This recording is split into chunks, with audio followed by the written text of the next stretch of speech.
Have you ever heard of the assassins? No, not the ones from video games, but the real historical figures who were once the most feared secret society in the world. Their legend is wrapped in mystery, tales of political intrigue, and deadly precision. Today, we're journeying back in time to the remote mountains of Persia, to uncover the secrets of Alamut Castle and the shadowy figures who called it home. Imagine a fortress perched high on a rock, seemingly unconquerable, nestled in the heart of what is now Iran. This was Alamut, the headquarters of a religious and military order that struck terror into the hearts of sultans and kings. But who were they, really? Were they just cold-blooded killers, or was there something more to their story? To understand the assassins, we first need to meet their founder, a brilliant and enigmatic man named Hassan-i Sabbah. Around the year 1090, Hassan, a missionary for a minority branch of Islam known as the Nizari Assassin, seized control of Alamut Castle. This wasn't a bloody conquest.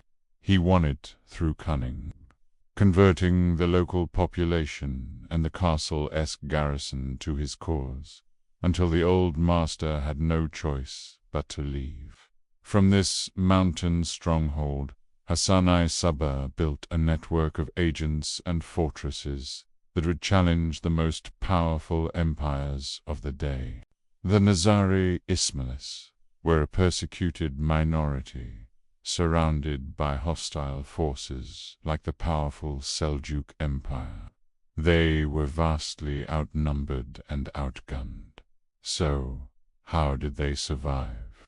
Hassan-i Sabbah devised a new kind of warfare, one based on psychological terror and precision strikes. Instead of fighting large, costly battles, he would dispatch his most dedicated followers, known as the Fedayeen, to eliminate key enemy leaders. These weren't random acts of violence. Each assassination was a carefully planned political statement, executed in public to maximize its psychological impact. The Fedayeen would often disguise themselves, embedding themselves near their target for weeks or even months, waiting for the perfect moment to strike. They rarely tried to escape afterward, viewing their mission as a sacred duty, a form of martyrdom that guaranteed their place in paradise.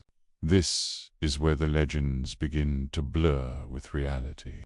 One of the most famous stories, spread by their enemies and travelers like Marco Polo, claimed that Hassan-i Sabbah created a secret paradise garden within Alamut. The story goes that he would drug his young recruits with hashish, lead them to this garden filled with every imaginable pleasure, and convince them they had experienced a glimpse of heaven. He would then promise them a permanent return to this paradise if they obeyed his every command, turning them into fearless, fanatical killers. This is where the word assassin is believed to come from, derived from hashishin, or users of hashish. But is this story true? Modern historians are highly skeptical. There is no archaeological evidence of such a garden at Alamut. The castle was a rugged, austere fortress, not a luxurious palace. Furthermore, Nizari Assassin sources themselves never mention this practice. It's more likely that these stories were black propaganda, created by their enemies to discredit them and portray them as mindless, drug-crazed fanatics rather than what they were: highly disciplined, intelligent, and deeply religious individuals. Their loyalty came from genuine faith and devotion to their leader, the Imam, not from drugs or trickery. Perfidian were much more than just killers. They were highly educated.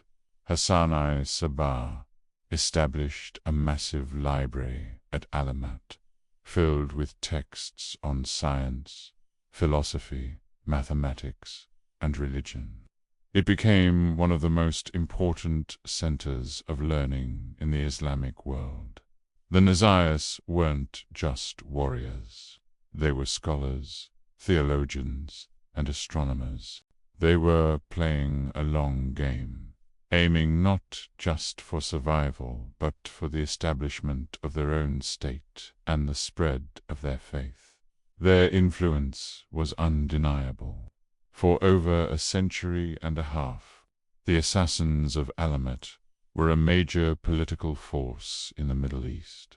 They targeted powerful Seljuk viziers, caliphs, and even crusader leaders. One of their most famous victims was Conrad of Montferrat, the king of Jerusalem, who was struck down in the streets of Tyre in 1192. The fear they inspired was so profound that rulers would wear chainmail under their clothes and surround themselves with bodyguards. No one felt safe. The threat of a dagger from the shadows could change the course of history in an instant. The era of the assassins wasn't just confined to Persia.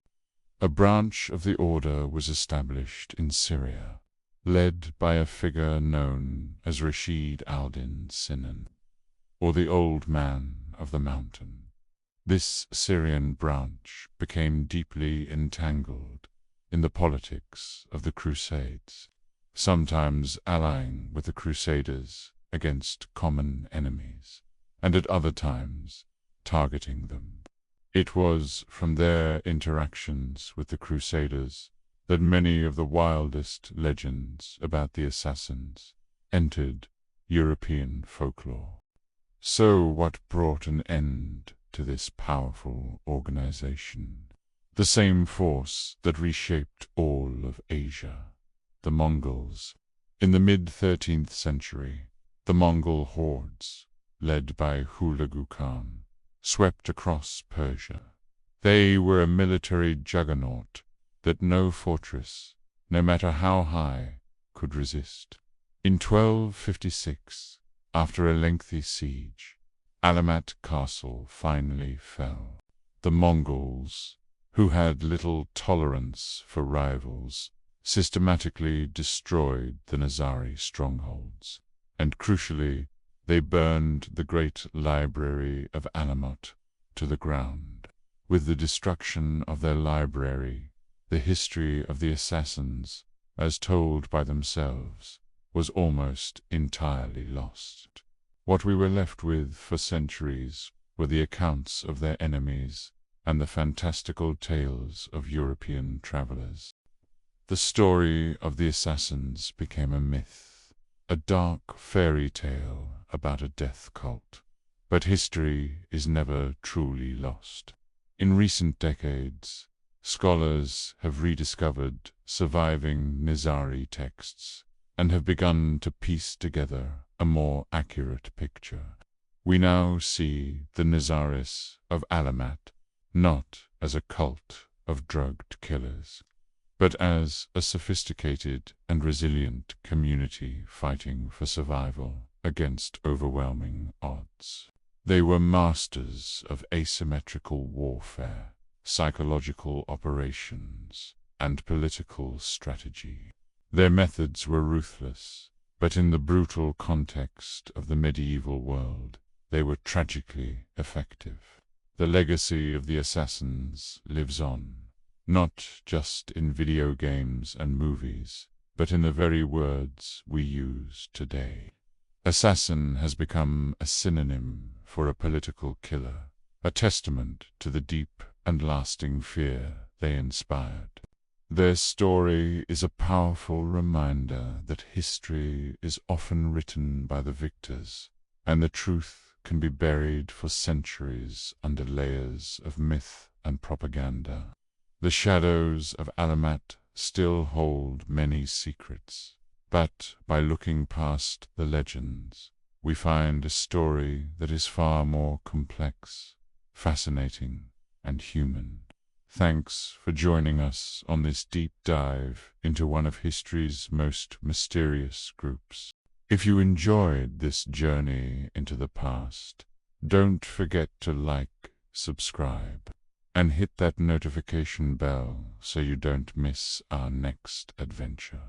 See you next time.